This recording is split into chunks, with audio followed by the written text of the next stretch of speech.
আমি সবচেয়ে expensive flight ধরে কোথাও চলে যেতাম অ্যান্ড ওখানে গিয়ে শান্তিতে বসবাস করতাম। প্রধানমন্ত্রী হওয়ার পরপরই আচ্ছা, আমার কোনো মন্ত্রী হওয়ার শখ, আমার টাকা পয়সা বা ইয়ের কোনো লোভ নেই। আমি যেটা করি ওটাতে টাকা পয়সা এমনি আসবে সবসময়, ভ্যালু ক্রিয়েট করলে টাকা আসবে, ওটাতে ইস্যু না। বাট শান্তিতে থাকাটা আসলে টাকা দিয়ে কখনো কেনা যাবে না, শান্তিটা।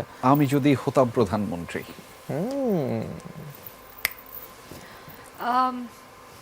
আমি খুব ফানি কিছু একটা অ্যান্সার দেওয়ার ইচ্ছা ছিল, Please. বাট একটু সিরিয়াস অ্যান্সার দিই।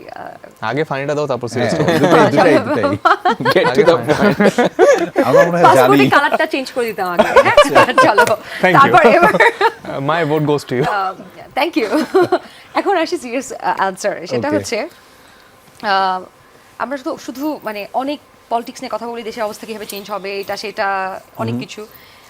আমি আসলে এমন কিছু টপিকস নিয়ে কথা বলা শুরু করতাম বা কাজ করা শুরু করতাম, যেমন নদীটা নিয়ে, কিংবা আমরা এমন কৃষিটা নিয়ে। বাংলাদেশ তো কৃষি প্রধান দেশ, তো এখানে আমরা আগে কৃষিতে স্বয়ংসম্পূর্ণ মোটামুটি ছিলাম, এখন মোটেও না। আমাদের বীজটাও ব্রাজিল থেকে আসে। তো আমি কৃষিটাকে আমি আগে প্রথমেই কাজ করতাম, কৃষিতে স্বয়ংসম্পূর্ণ করতাম বাংলাদেশকে। কারণ আমার মনে হয় 2030-এর পরে সবচেয়ে বড় যে ক্রাইসিসটা ক্রিয়েট হবে, দ্যাট ইজ ফুড। সবাই তো কন্টেন্ট বানাচ্ছে, আমরা এখন সবাই বড় বড় দালান কোঠা বানাচ্ছি, কেউই চিন্তা করতেছে না যে এই যে জোড়াকি পোকাটা নাই, এই যে মৌমাছিটা নাই, পরাগায়ন ঘটবে না, এরপরে তো হাত দিয়ে পরাগায়ন ঘটাইতে হবে, তারপর তো শস্য ফলবে না। So this is the main crisis. আমি কৃষিটাকে, বাংলাদেশকে কৃষিতে স্বয়ংসম্পূর্ণ করতাম, এটা একদম ফার্স্ট। আর বাংলাদেশ ক্রিকেট টিমটাকে আরেকটু বেটার করতাম। কোন ক্রিকেট টিমটাকে? মহিলা ক্রিকেট টিম। পুরুষ। মহিলা ক্রিকেট টিম। পুরুষ ক্রিকেট টিম আছে? ও ও এই তো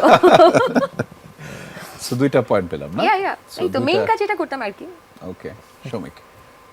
আমি প্রাইম মিনিস্টার হলে আমি সবার আগে যেটা করতাম যে বাংলাদেশে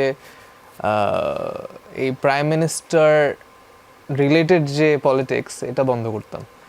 যে শুধুমাত্র একজন প্রাইম মিনিস্টার হতে পারবে, তাছাড়া আসলে কারো যোগ্যতা থাকলেও হতে পারবে না বা হওয়ার স্বপ্নটা দেখতে পারবে না, এই জায়গাটা চেঞ্জ করতাম। তো পাওয়ারটাকে ডিসেন্ট্রালাইজ করতাম। পাওয়ারটাকে রাইট।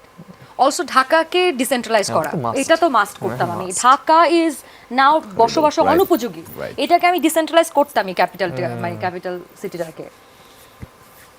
কোনটা বলবো, যেটাতে ভিউজ আসবে নাকি যেটা সত্যি? দুটাই তো শুনি। দুটোই।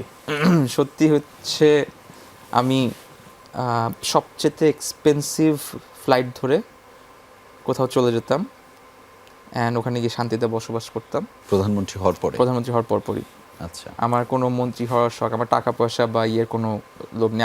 আমি যেটা করি ওটাতে টাকা পয়সা এমনি আসবে সবসময়, ভ্যালু ক্রিয়েট করলে টাকা আসবে, ওটাতে ইস্যু না। বাট শান্তিতে থাকাটা আসলে টাকা দিয়ে কখনো কেনা যাবে না, শান্তিটা। এটা বাংলাদেশে কখনোই সম্ভব না, প্র্যাকটিক্যালি স্পিকিং। আর যদি যদি ধরি হাইপোথেটিক্যাল সিচুয়েশনে, যে আমার স্বপ্নে যদি আমি একটা প্রধানমন্ত্রী হয়ে যেতাম, আমি ডিক্টেটর হইতাম।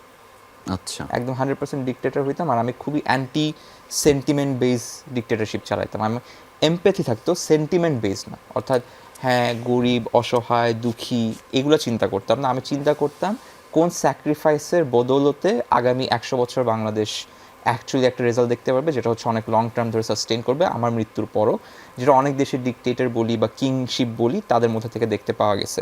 And the only reason they could do it, practical লজিকের সাইড থেকে বলছি, ইটস বিকজ আমি যদি সবার কথা শুনে সবাইকে ইমপ্রেস করতে যাই, আমি কোনো ভিশনারি মানুষ না। আমি জাস্ট মানুষকে ইমপ্রেস করার চেষ্টা করতেছি। যে একটা কারণে আমরা, ওই যে বললাম ভালো মানুষের মুখোশ, যতই আপনি মানুষের বাংলাদেশে সবাইকে ইমপ্রেস করতে গিয়ে আমরা কাজ করতে পারবো না, বিকজ সেন্টিমেন্ট এতই আমাদের ভিতরে মানে ইনজেক্টেড, এটা আমাদের ডিএনএতে এত বেশি লজিক কখনো আমরা ফেস করতে পারবো না, আমরা কখনো সত্যিটা নিতে পারবো না, সব জায়গাতে কান্নাকাটি করে আমরা পার পেয়ে যাবো। সো ডিক্টেটর হইতাম 100%। বাট ডিক্টেটরটা ডিক্লেয়ার করে ডিক্টেটর, ডেমোক্রেসি বলে ডিক্টেটর না। হ্যাঁ, আচ্ছা, আমি এটাই বলতাম। তারপর দিকে আমাকে মেরে ফেলতো, বাট আমি ডিক্টেটরই হইতাম। রাইট। সো আপনাদের হওয়ার সুযোগ আছে। জেলেনস্কি যেহেতু হয়েছে, একটা সময় টেলিভিশনে তার অনেক উপস্থিতি ছিল। ডোনাল্ড ট্রাম্পের একটা সময় দীর্ঘ সময় ধরে টেলিভিশন এবং স্ক্রিনে উপস্থিতি ছিল, এবং সে যেহেতু প্রেসিডেন্ট হতে পেরেছে, আমরা চাই যে এই বাস্তবতাগুলো আমাদের দেশের মানুষও দেখতে পাক।